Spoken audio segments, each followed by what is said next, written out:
hello guys सबले guys भनौँ न के छ त यार हेलो गाइज होइन जस इन्टरटेन भइरहेको छ आज धनै रुम मेम्बरकै सबैको छुट्टी भन्नु पऱ्यो 20 जना रुम मेम्बरमा 20 जनाको छुट्टी छ सर यो पहिलोचोटि भन्नु पऱ्यो आज क्लासहरू पनि फ्ल्याटकै छुट्टी जो एउटै रुममा हामी 20 जना बस्ने गरिन्थ्यो 20 जनाको आज छुट्टी छ 10 जना यहाँ 10 जना अगाडि छन्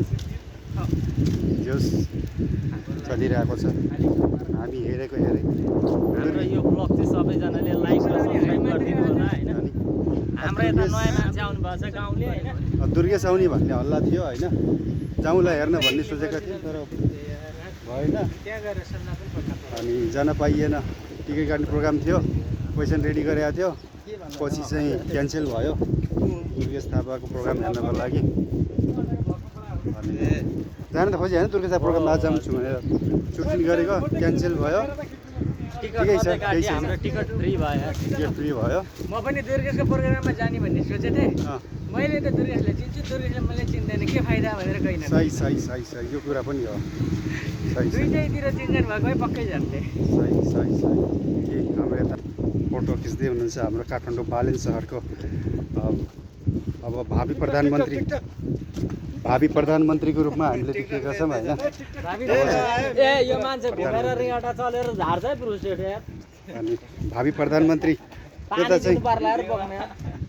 टिकटक भनाउँदा मलाई उभारो उपर स्वतन्त्र हामी पनि के मन्त्री हुने खालको मान्छे हो नि त अनि पिपल हो नि त भाइ भइरहेछ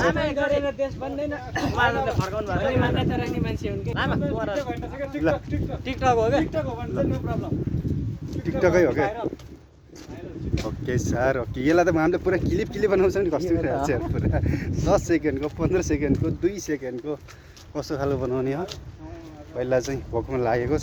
खाने प्रोग्राम गरौँ तल जाने हो ठाउँ त आज हाम्रो रुम त्यो 20 जनाको छुट्टी भएको छ होइन सायद पहिलोचोटि भन्नु पर्यो के छ खुसी नै सामगिर होइन ईदको एकदम रमाइलो छ होइन सबैजना हामी यतै हाम्रो दाजु हुनुहुन्छ अनि 20 जनाको छुट्टी भन्ने यहाँ हो भने पहिले चाहिँ यस्तो भएको हो खुसी लाग्यो जोस् अब हाम्रो खिम सर चाहिँ मिस भयो खिमलाई चाहिँ मिस गरेको है खिम प्लिज अब तिमी गयौ राणा सर आउँदै हुनुहुन्छ उहाँलाई हामीले वेटिङ लिस्टमा बसेका छौँ यता हाम्रो सर बसन्त रूपन्देही जिल्ला मुर्गिया बुद्धनगर 94 नगरपालिकाको हाम्रो हुनहार भावी प्रधानमन्त्री उहाँ पनि हो म पनि प्रधानमन्त्रीको पदमा लड्छु नेपालमा गएर मैले केही देश बेगेको छु मैले मेरोबाट केही योगदान गर्नुपर्छ त्यो चाहिँ मेरो नैतिक कर्तव्य पनि हो मैले त्यो गर्नुपर्छ म एउटा युवाको नाताले जिम्मेदारी पनि बन्छ